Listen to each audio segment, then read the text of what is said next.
few days ago, BlackRock, Google, Visa, MasterCard, and 140 other companies quietly launched a digital dollar. Not a cryptocurrency. I mean, it runs on crypto rails, but it's just a stable coin. It's not a speculative asset, just a digital version of the US dollar backed by the most powerful financial institutions on the planet, designed to be used by billions of people globally who currently have no access to stable money and are being led into a debt trap. It's called OpenUSD. And the way it's structured, every single dollar deposited flows directly into US government debt. America owes $40 trillion in debt, man.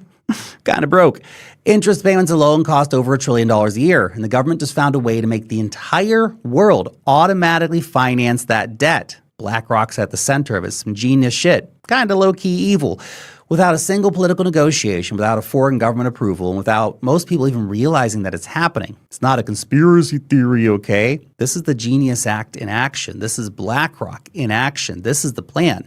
The United States has $40 trillion in debt. That number is not shrinking. The annual interest payment alone is over $1 trillion. The deficit is seeing this number increase by trillions of dollars a year. It is unpayable. They have to inflate it away, and they have to get you on the hook by buying their dollars. When a government faces debt at this scale, history shows it has exactly three options. One, cut spending, which is politically impossible at the scale required and would trigger a recession that makes the debt problem even worse, not better. Two is to raise taxes, which is politically toxic and economically self-defeating beyond a certain threshold. Or do what governments have done for centuries when the math gets impossible.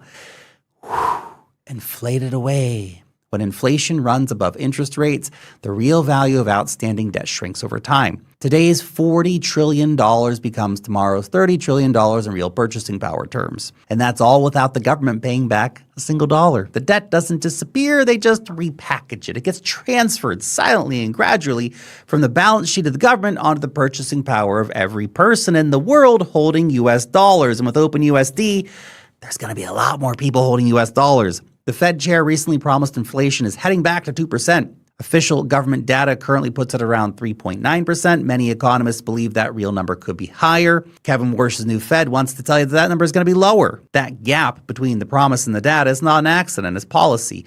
And here's where OpenUSD becomes the most elegant piece of this entire architecture, because what BlackRock just helped launch isn't just a payment product. It's a mechanism that automatically creates demand for US government debt from billions of people globally who have never bought a treasury bill in their lives and simply never will, but they've probably used US cash. But now it's all going on chain, baby, and it's going to go straight into buying those treasury bills. The scale of what this could do to the debt financing problem is genuinely staggering, and it was hidden in plain sight inside a piece of legislation that most people ignored because it's lame and boring. Oh, stablecoin legislation, boring.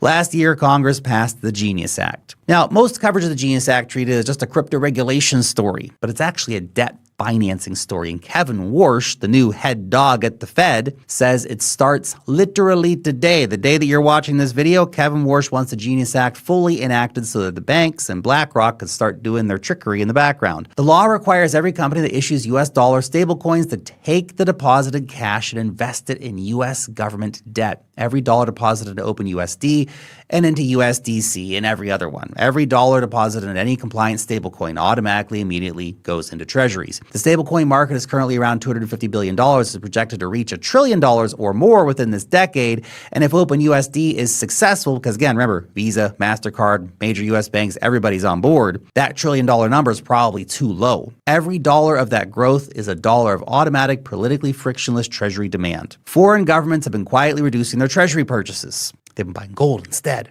But regular people all around the world still want dollars. Geopolitical tensions have made traditional debt diplomacy kind of complicated for America. The Genius Act solved that problem by creating a new buyer that requires no negotiation, no political relationship, no bilateral agreement. It just created organic, private sector demand for US dollars financed via U.S. debt at exactly the moment that the traditional buyers are pulling back. Global demand for dollars remains extremely high, and digitizing these dollars, making them stable coins, expands the opportunity of the market dramatically. Digital dollars are genuinely useful to billions of people globally who need stable money and don't care about the mechanism underneath it. They don't care that it runs on Ethereum or Solana or that it's buying U.S. debt in the background to keep up the facade of financial solvency. BlackRock's involvement amplifies this farther. They're already one of the largest players in the treasury market. Their credibility behind OpenUSD signals to institutional allocators globally that this is a serious piece of infrastructure. It's not just an experiment. This is the real deal. The biggest financial players players in the world are backing this. By the way, if you're stacking crypto right now during this accumulation window, then you need to actually be able to use it without losing it to fees and to friction. You need to be able to spend your profits when you get them. And that's why I want to talk about this bad boy right here.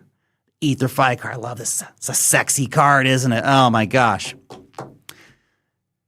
I use it. I love it. 3% cash back every time you swipe your card, man. Plus, you can get up to 5% APY on your account balance, 0 fee Forex on Euro USD transactions. You can borrow against your assets to spend without selling a single coin. Move money globally as well via transfers of either bank transfers or crypto. It's the full stack, man. You get travel perks, you get lounge access, you get concierge services. It's crazy. You deposit crypto, you spend it directly. No BS. Simple, elegant, just spend. There literally isn't a better crypto card in the market right now. Sign up through the link down below, get your card, and start spending your crypto the smart way with the EtherFi card. Check it out. Okay, so look, OpenUSD, it's a new player in town. It's not Circle's USDC, it's not Tether. In fact, it isn't a single company's product. Both USDC and Tether are issued by single companies. This is a consortium of 140 plus companies spanning every layer of the global financial system. Now, some of those companies have said, well, we're not sure about how this is all going to go, and maybe we don't want to fully put our names behind this right now.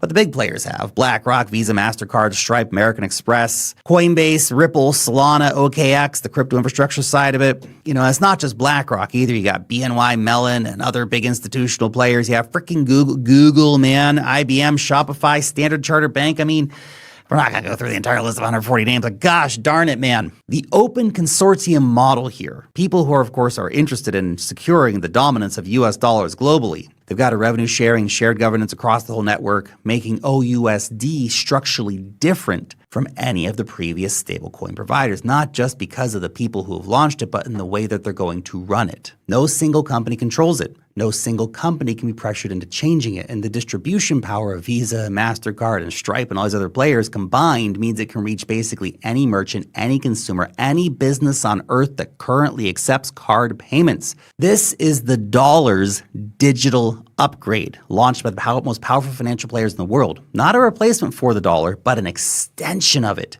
into every corner of the global economy that the traditional banking system currently can't reach efficiently. Think about it. This is like a vampire attack on China and Russia and the broader BRICS group. This coalition have spent years talking about de-dollarization, but this is going straight to their citizens. They want to reduce the reliance on the USD for trade. They want to build alternative payment systems, potentially backed by gold or a basket of commodities. They want to create their own digital currencies. You better speed the fuck up, guys, because you're getting snaked here.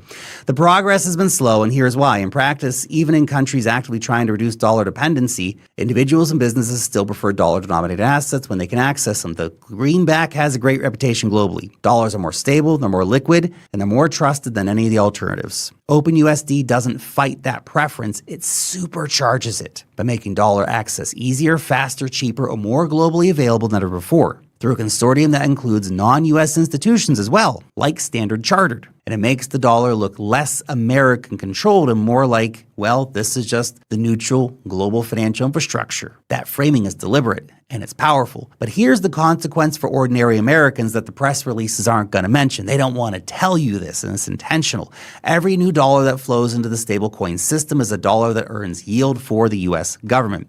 The person holding the digital dollar earns nothing directly from the treasury yield that the deposit is generating. The spread goes to the consortium. The financing goes to the government. The inflation, the inflation that keeps the system running, oh, you're picking up the tab on that one, baby, because it gets passed over to the holders of dollars everywhere. This is the most elegant wealth transfer mechanism ever designed, and it was launched just a few days ago with a press release that described it as a payment innovation. It is a payment innovation, but underneath that headline is something truly nefarious. Here's the honest take. OpenUSD is real infrastructure solving a real problem, and it will be a big bailout for US's debt long term. Billions of people globally do need access to stable money, and the existing system does not serve them very well. The technology is genuine. The consortium is serious. It's got frickin' BlackRock at the head of it, man. Come on. The distribution will be completely unmatched by anything we've ever seen in the crypto market before, but is also simultaneously and very intentionally a mechanism that automatically finances U.S. government debt, extends dollar dominance against every competing currency in the world,